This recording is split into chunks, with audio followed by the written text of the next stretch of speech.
Okay, this is Amos and Dan again, and we are ready to take you to the last part of work in progress, and that's quick whip.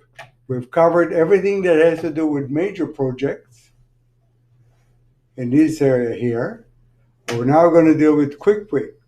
All right, before we get into the details of quick whip, what I want to emphasize is this is for projects that are small, preferably over a month, but less than 2 months. If you have any projects that are larger or longer than 2 months, then I suggest you use the major project section for work in progress. For smaller projects, this is the page you want to use, and I will walk you through it right now. First off, I've entered some projects in here already, so it'll be easier to handle. So, first project, the job number, the customer name, the costs, your estimated costs. Remember, estimated costs including any change orders. The cost to date is the information you glean from your bookkeeping program, from job costing, or what it is that you spent on this project, and make sure that all your payables are in your accounting program before you enter it here. You can see in this case, the estimated cost for the project is $9,500. The actual cost, the actual money you spent on site is $7,000. It works out to 73.5% complete. Your total contract, including the change orders, is $14,900.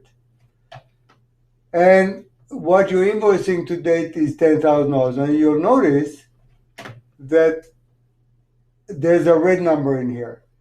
The red signifies underbilling. That means that you've got $978 you can still bill. You have two options. If the client doesn't agree to pay you any more than $10,000, then you're underbilled by $978, and you know that you have to keep on going and bill that the next month and bill the balance the next month. The project is not complete. Now, if you haven't submitted that invoice yet, what you could do is adjust that number to $10,978.95, and you'll see that now you've billed exactly what you should be billing. It's not over, it's not under. Now, I never want to see a project under in the red. I would prefer that it was over and you're overbilled. Then you've got more money in your pocket on the project, but you never want to do that too extensive or overbill too much, because you'll end up with a project and not enough money left to finish it. And that could be a worse scenario than overbilling or underbilling. Okay? All right, let's look at the next project. So we've got Joe Drapery. The estimated costs with the change order is $12,500. You actually spent $11,150. So in other words, you finished the project, it's 100%, but you spent less than you've estimated, which is a good thing. It's gone to your profits. The full contract amount is $18,000. If I have zero in here, it'll tell me what I should be billing. Simple, right? So I can enter $18,000 and say the project is complete and we're done. If you have deficiencies on the project and the client refuses to pay you, refuses to accept the full invoice, say he approves only $17,000, so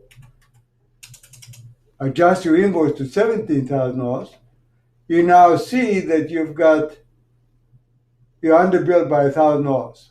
So because the client did not accept all the invoices, you are not finished yet. Change that to no, and you can see that at this point you've got $1,000 remaining to invoice, And what happened in here now is you're $944 overbilled. So leave it at that.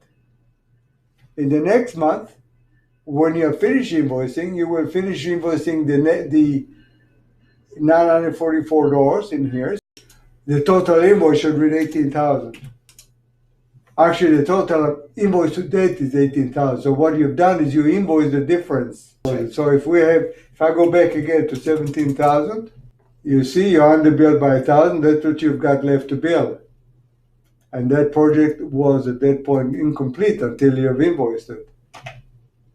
All right, so you invoiced it. Don't invoice this amount. Invoice this amount in here. Remain that to be invoiced. Invoice this amount.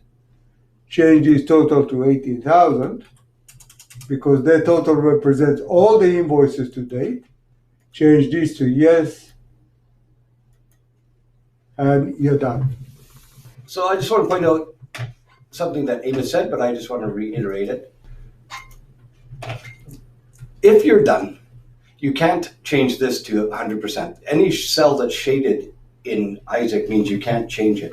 So how do you make this say 100% because you're done? When you say that the job is complete, it automatically changes that to 100%. So even if you're, came in ahead of the costs, you just say the job is complete and it will say it's 100%. And the difference will go to your profits. That's right. There's one other thing that I forgot, Dan. What's that? If I go back to $17,000 in here and the project is incomplete, you note that there's an overbilling of $944. And that's the amount that you need to put in your that's the amount that your bookkeeper will have to adjust your receivables by, so you don't end up paying tax on that money.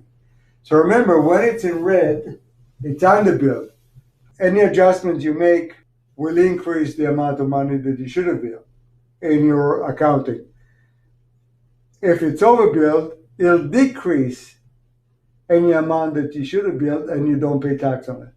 Exactly. Okay? Yeah, and so the final thing I want to just point out is there are about 24 lines showing here, but you could have hundreds that you need to show over time, and so you can always add more lines, as many as you need, or remove more lines if the list is too long and unwieldy.